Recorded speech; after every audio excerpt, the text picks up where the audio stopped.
Neste vídeo, vamos explorar alguns conceitos da administração. Olá, seja muito bem-vindo ao meu canal. Meu nome é Marcelo Teles e neste vídeo vou apresentar para você alguns assuntos muito importantes na área da administração, mas que podem ser empregados tanto na sua vida quanto na minha vida.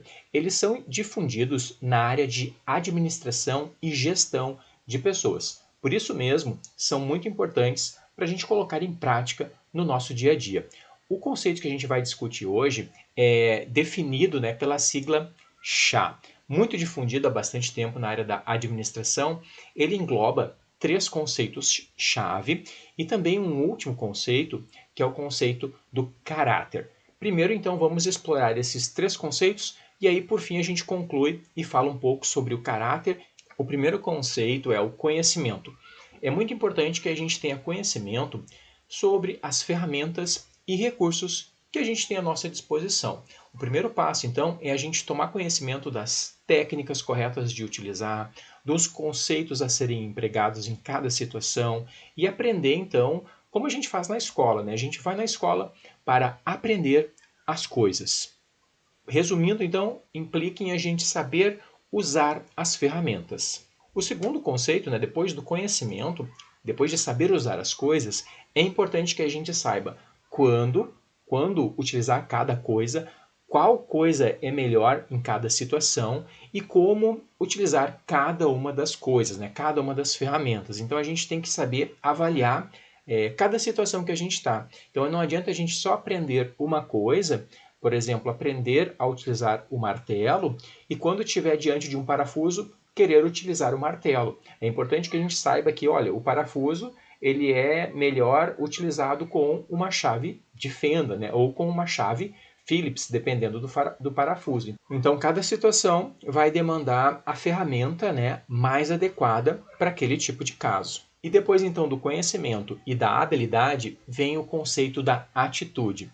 É importante a gente ter vontade de fazer as coisas funcionar. A gente também tem que verificar cada situação e, quando for necessário, a gente precisa saber criar novas ferramentas, criar novas funcionalidades. Então, além de conhecer as ferramentas que tem, identificar qual a melhor ferramenta em cada caso, a gente tem que querer ter vontade de fazer aquela ferramenta funcionar naquele caso. E se for necessário, inventar uma ferramenta nova, criar, juntar tudo que a gente tem, juntar todos os recursos que a gente tem e fazer uma outra ferramenta, fazer uma coisa para aquele caso específico. Então esses foram os três conceitos, o conhecimento, a habilidade e a atitude, que fazem parte aí do conceito SHA.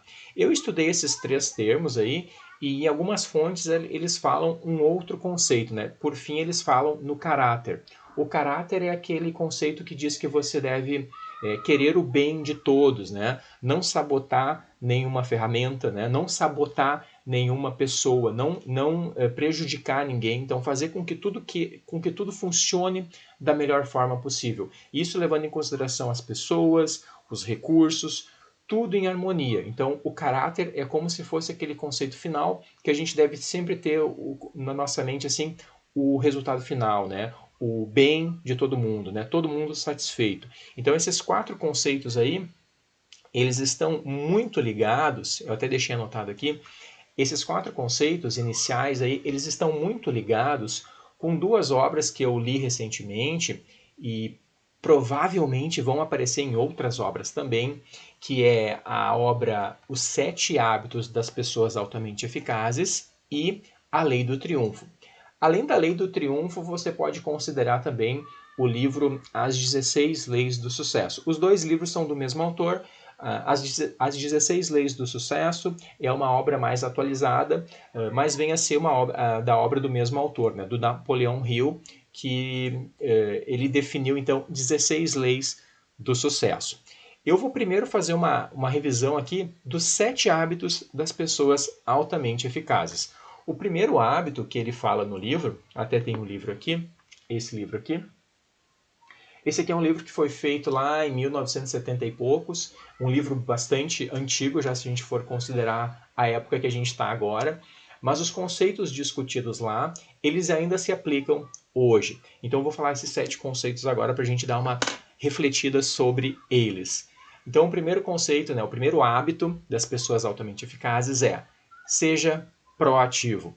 Esse proativo tem tudo a ver com o que eu acabei de falar em caráter, né? Querer que as coisas funcionem, né? Querer que todos se deem bem, né? E tem tudo a ver com atitude, né? Que é quando a gente quer que a gente tenha vontade que as coisas funcionem, né?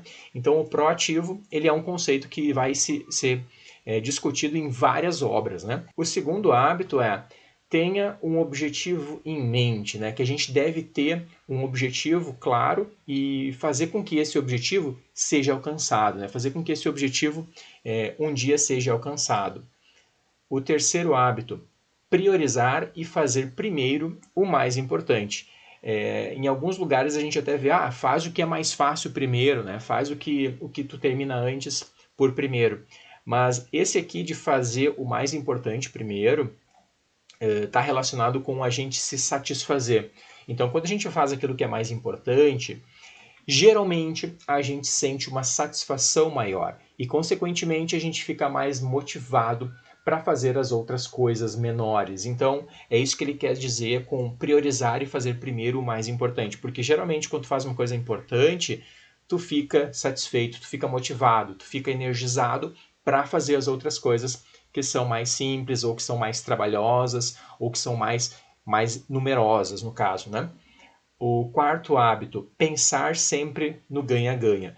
Então isso aqui tem tudo a ver com o que eu falei antes, né, do caráter. O ganha-ganha é você sempre querer ajudar as outras pessoas, né? Querer beneficiar as outras pessoas, né? Colocar à disposição o seu trabalho para que as outras pessoas também se deem bem. Se você quer ganhar, né, se você quer se dar bem, você tem que entregar alguma coisa que seja boa para as outras pessoas. Então você tem que sempre pensar nesse ganha-ganha para que todos tenham um resultado positivo no final. O quinto hábito: compreender as pessoas. Então, no livro fala que é importante que a gente compreenda primeiro as pessoas para depois ser compreendido. Então, é importante que a gente seja compreensivo com as pessoas, seja atencioso, tenha empatia, seja altruísta, né? Pense no bem das outras pessoas e tente entender a situação de cada uma das pessoas, né? Cada pessoa tem a sua visão, né? E é importante a gente compreender a visão que as outras pessoas vão ter daquela mesma situação que a gente está analisando. O sexto hábito: a sinergia. A sinergia tem tudo a ver com a primeira lei aqui que eu já vou falar. A sinergia é quando a gente coloca o esforço de todos, né, numa luta comum, né? Colocar o esforço de todos para uma causa única, né? Fazer com que todos fiquem juntos, né? Ter aquele espírito de time, aquele espírito de colaboração, fazer com que as pessoas entrem em sintonia e atuem todas elas se ajudando, né, para um objetivo em comum. E o último hábito tem a ver com constante aprimoramento. Então, por exemplo, se a gente quer, por exemplo, uma saúde boa, não adianta a gente querer fazer alguma coisa hoje e querer que essa saúde boa permaneça para sempre. Outro caso: se a gente quer uma independência financeira, não adianta a gente querer fazer uma coisa hoje e deixar que ela fique para o resto da vida. É importante que a gente sempre tenha uma constante busca diária pelos nossos objetivos. E para que os 6 outros hábitos fiquem em harmonia, é importante que a gente, a cada dia, lembre-se destas coisas. A cada dia a gente se renove e se motive para que a gente mantenha um equilíbrio entre todas as coisas. Não adianta a gente querer fazer, eu vou fazer hoje isso aqui e agora para o resto da minha vida não preciso mais fazer. Vários objetivos e principalmente vários propósitos, eles são tarefas diárias que a gente tem que fazer cotidianamente, que a gente tem que fazer um pouco a cada dia, que a gente tem que manter vivo nas nossas vidas. Vários hábitos juntos vão ter esse resultado final. E agora, fazendo uma análise aqui do livro A Lei do Triunfo, que é um livro mais detalhado, que é um livro que foi até escrito, levou mais tempo para ser escrito, e também é um livro mais antigo, é um livro lá de 1930, que foi resultado de uma grande pesquisa que o Napoleão Hill fez com mais de 500 empresários de sucesso e outras pessoas participaram também da pesquisa que ele fez. Ele conseguiu observar nas pessoas de sucesso da época 16 características, né, que ele sintetizou aqui nestas 16 leis. E se a gente for analisar essas 16 leis, muitas delas têm a ver com os 7 hábitos que eu acabei de citar aqui em cima. Então, resumindo assim as 16 leis do Napoleão Hill, a primeira lei é o Mastermind, onde o 1 mais 1 ele resulta num número maior do que 2. Vou utilizar um exemplo então para explicar esse princípio aqui do Mastermind. Como assim 1 mais 1 resulta num número maior do que 2? Ele quer dizer que a soma das partes ela tem um resultado maior do que se a gente considerar elas separadas. Por exemplo, imagine que você tem 2 pássaros e cada pássaro tem apenas uma asa. Não adianta ter 2 pássaros se cada pássaro tem uma asa, né? Eles não vão conseguir voar, por mais que eles se juntem ali, com 2 asas só vai ficar complicado, né? É melhor ter um pássaro só com as 2 asas do que 2 pássaros, cada um com uma asa. Outro exemplo, é melhor ter um cavalo com as 4 patas do que ter 4 cavalos e cada cavalo com uma pata. Então, quando a gente junta as coisas, a gente tem resultados muito mais significativos. Tem um outro exemplo também, né? Se passar uma pessoa por uma árvore, ela vai conseguir coletar algumas frutas e vai embora. E aí vai passar outra pessoa, ela vai conseguir coletar algumas também e vai embora. Agora, se os dois estiverem caminhando juntos, eles juntos, passando por baixo da árvore, eles vão conseguir pegar muito mais frutas do que se eles estiverem separados. Um outro exemplo da área de software. Imagina que a gente tem uma pessoa que desenvolve muito bem e outra pessoa que vende muito bem. Se esses 2 caras estiverem juntos, um desenvolvendo e o outro vendendo, o resultado dos 2 juntos é muito maior do que se eles estivessem separados. Imagina um cara só programando que não sabe vender, que não consegue achar os clientes corretos, que não consegue agregar valor que o produto tem, e outro cara que consegue vender, mas não entrega um negócio que funciona, atrasa a entrega, né? Entrega um negócio que dá problema. Então, se os 2 caminharem juntos, se os 2 se juntarem, o resultado da soma deles é muito maior do que se eles estivessem separados. É isso que é o princípio do Mastermind, né? Que a soma das partes tem um resultado muito maior do que as partes separadas.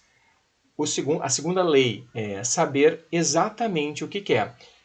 Saber exatamente o que quer significa a gente não ficar alterando assim o nosso objetivo, né? Saber o que a gente quer. E isso tem tudo a ver com este hábito que eu acabei de falar, né? Tenha um objetivo em mente. Então essa é a segunda lei, né? Saber exatamente o que quer. A terceira lei, confiar em si mesmo. A quarta lei, ter disciplina financeira. A quinta lei, iniciativa e liderança. A sexta lei, usar a imaginação, né? Imaginar coisas, né? Criar coisas, né? Deixar a imaginação entrar em cena em alguns momentos, né? Esvaziar a mente, né? Se encher de ideias, analisar o que já existe, pensar em coisas novas. Isso tem a ver com a imaginação, que é uma coisa que é muito valorizada hoje em dia, né? A área da criatividade, a área da criação, hoje em dia, é uma área que tem bastante demanda, né? E é bastante valorizada também. A sétima lei, entusiasmo, paixão, pensar nas partes e não no resultado e agir, né, diariamente, né, com essa paixão, com essa vontade, com esse entusiasmo, pensando no que a gente pode fazer hoje, né, o que a gente pode construir hoje para que a gente chegue ao nosso objetivo. Então usar essa energia da paixão e fazer as coisas com desejo, com força, né? A oitava lei, ter um controle a curto, médio e longo prazos, né? Usar o nosso tempo a nosso favor, não perder tempo com vícios, não perder tempo com distrações, né? Aproveitar o nosso tempo para o nosso crescimento, para o nosso benefício e não apenas com distrações e com passatempo. A nona lei, fazer sempre mais do que as obrigações. Isso aqui tem tudo a ver com o proatividade, né? Tem tudo a ver porque que fala em fazer mais do que as obrigações é fazer sem se preocupar, eu não estou ganhando para isso, eu não faço. Para isso aqui não estão me pagando. Bom, se não estão te pagando para fazer isso e tu não fizer, nunca vão te pagar. É mais ou menos assim que funciona, né? Então, fazer sempre mais do que as obrigações é uma coisa que se não te remunera, se não te dá dinheiro, mas faz com que tu cresça. E é importante que tu tenha em mente que tu precisa primeiro crescer para depois ser reconhecido, né? Você não vai ter uma expectativa de que você vai fazer várias coisas e depois você vai fazer. É ao contrário. Você vai fazer várias coisas e aí você vai ter essa expectativa, você vai ter essa valorização. Então, primeiro você tem que fazer algo a mais para depois você ser recompensado. Essa é uma lei, né? Não sou eu que estou defendendo, é uma lei que está aqui no livro, mas eu assino embaixo desta lei. A 10ª lei, personalidade atraente, né? Seja agradável, principalmente se você precisa do esforço de outras pessoas. Então você precisa ser agradável, você precisa ser uma pessoa que alegre os outros quando você chega, você precisa ser carismático, você precisa agradar as outras pessoas, você precisa satisfazer e ajudar as outras pessoas. A 11ª lei, pensar com exatidão. A gente não pode ficar flutuando, a gente não pode ficar patinando, navegando à deriva, né? A gente tem que pensar com exatidão. Isso também tem muito a ver com a 2ª lei, né? Saber exatamente o que quer. E também tem tudo a ver com esse segundo hábito aqui, né? Ter um objetivo em mente. 12ª lei, tenha concentração e foco. 13ª lei, faça as coisas junto das outras pessoas, né? Utilize a cooperação, né? Se junte com outras pessoas e faça com que o esforço delas seja somado ao seu esforço. A 14ª lei, utilize o fracasso como ferramenta de aprendizado. O fracasso vai te ensinar e é importante que a gente não perca esperança, não perca o foco e não perca a energia em cada fracasso que a gente vai ter, né? Todos fracassam, né? O importante é o que a gente faz com cada fracasso que a gente enfrenta. O 15º também tem tudo a ver com o 14º, que é a tolerância, né? Então, os problemas não podem fazer com que a gente desista, né? A gente tem que ser persistente, a gente tem que ser perseverante e superar os problemas que vão aparecer no nosso caminho. Então aqui também entra um pouco de resignação, né? Não são os problemas que vão fazer a gente desistir, né? É nós que desistimos, né? Então os problemas eles podem ser utilizados como desculpa. Eu não fiz porque tinha muito problema. Não, mas não foi isso.